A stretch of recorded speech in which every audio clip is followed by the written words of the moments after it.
28 اکتوبر میرے لیے ایک مصروف ترین دن تھا، لیکن پہلے میں گزشتہ رات کی دلچسپ کاروائی بھی آپ کی نظر کر دوں۔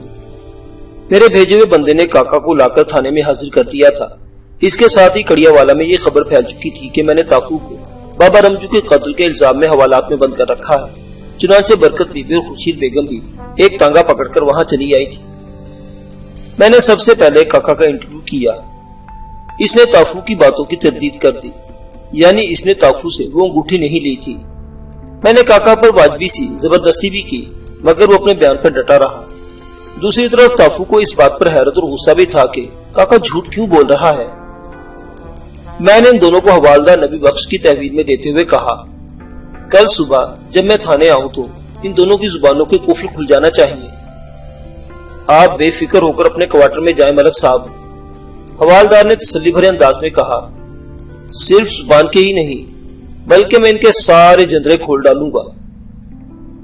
برکت بی بی اور خورشید بیگم کو میں نے واپس کڑیا والا جانے پر راضی کر لیا تھا۔ وہ تافو کو لیے بغیر واپس جانے کو تیار نہیں تھی۔ میں نے کہا، تافو میری تحویل میں ہے، یہ آپ لوگوں کو کل بھی صحیح سلامت ہی ملے گا۔ آپ کل دونوں میرے پاس آ جانا۔ لیکن تھانے دار صاحب، تافو کا قصور کیا ہے؟ برکت بی بی نے پوچھا۔ الٹا میں نے اسے سوال کر ڈالا، تمہیں تافو بے گناہ لگتا ہے نا؟ جی بالکل، وہ مستحکم لہجے میں بولی۔ تمہیں پھر پریشان ہونے کی ضرورت نہیں۔ میں نے تشفی بھرے لہجے میں کہا، اگر تافو نے کچھ کیا تو پھر اسے بھی کچھ نہیں ہوگا۔ 28 اکتوبر کا دن، جیسا کہ میں نے آپ کو بتایا، میرے لیے بے پناہ مصروفیت کا حامل تھا۔ جس بندے کو میں نے گزشتہ روز گجرا والا روانہ کیا تھا وہ تو پچھلی رات ہی واپس آ گیا تھا۔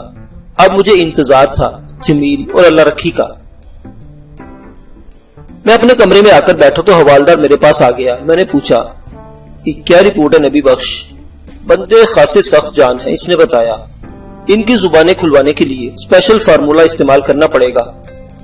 ٹھیک ہے، یہ فارمولا ہم آنے والی رات میں آزمائیں گے۔ میں نے کہا، ویسے تمہارا تجربہ کیا کہتا ہے نبی بخش؟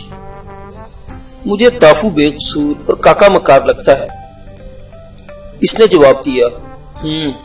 میں نے گہری سانس خارج کر کے کہا، چلے دیکھتے ہیں۔ دوپہر کے بعد جمیل اور اللہ رکھی تھانے پہنچ گئے۔ اس کے ساتھ ہی اسپتال سے بابا رمجو کی پوسٹ مارٹم لاش بھی آ گئی تھی۔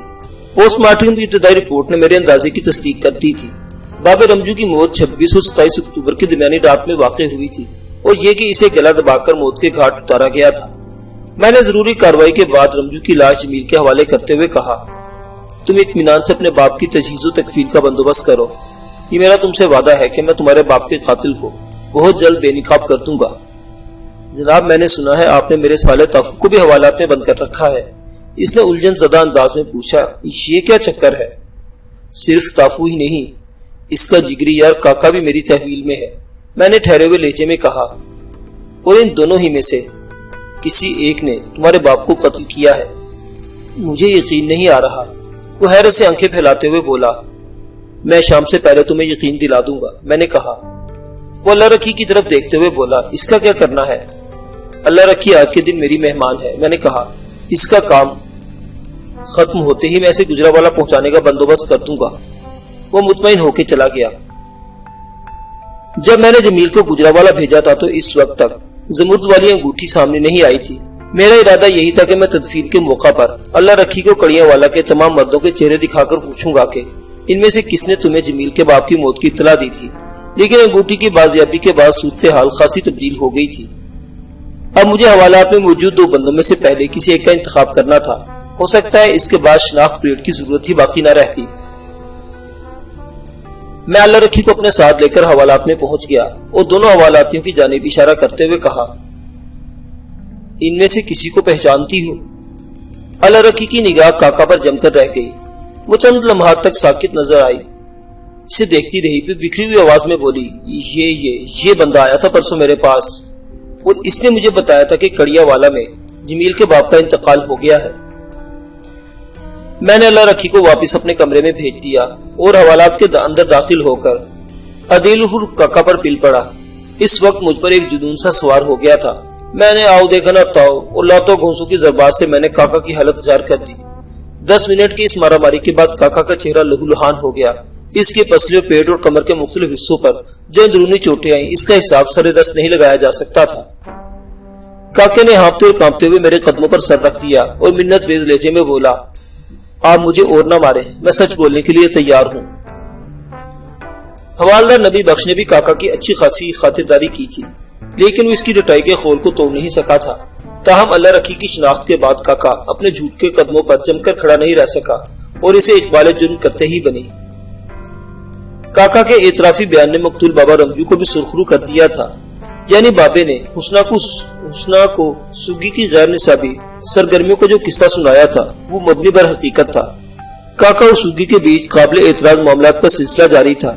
کاکا نے بتایا کہ اس نے سگی کے ایما پر ہی بابا رمجو کو قتل کیا تھا، لیکن بعد ازاں جب میں نے سگی کو شامل تفتیش کیا تو اس نے کاکا کے الزام کی تردید کر دی۔ سگی اور کاکا کے درمیان جمیل کی عدم موجودگی میں یہ کھچڑی پکتی رہتی تھی۔ مجھے اس سے کوئی خاص دلچسپی نہیں تھی، یہ ان دونوں کا اور اللہ کا معاملہ تھا۔ میرے پیش نظر صرف یہ بات تھی کہ میرے تھانے کی حدود میں ایک 70 سالہ بڈھے کو گلا دبا کر موت کے گھاٹ اتار دیا گیا تھا اور میں نے اس بڈھے کے قاتل سے اقبال جرم کروا لیا تھا۔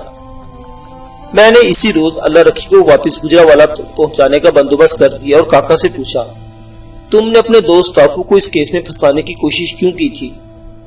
میں نے جان بوجھ کر ایسا کچھ نہیں کیا، وہ ندامت آمیز لہجے میں بولا۔ مجھے پتہ ہی نہیں چلا کہ کب انگوٹھی منحوس بابے کے بستر پر جا گری تھی، اور وہ تو جب بعد میں پھنس گیا تو میں نے پینترا بدلا اور تافو کے بیان کی تردید کر دی۔ میں نے کہا، تم نے بابے رمجو کو سگی کی فرمائش پر قتل کیا، یہ تمہارا ذاتی منصوبہ تھا۔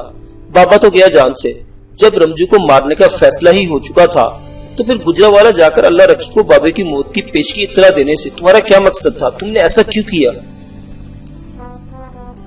جناب، پہلے میں نے یہی سوچا تھا کہ جمیل کو گجرانوالہ سے فوراً یہاں بلوانے کے لیے چال چلی جائے تاکہ 8-10 دن اس کا انتظار نہ کرنا پڑے، لیکن جب میں گجرانوالہ سے واپس آیا تو سگی نے ضد کی کہ بابے کی موت والا جھوٹ بول ہی دیا ہے تو پھر اسے ٹھکانے بھی لگا دیتے ہیں۔ میں سگی کی باتوں میں آ گیا اور میں نے بابے رمجو کا قصہ تمام کر دیا۔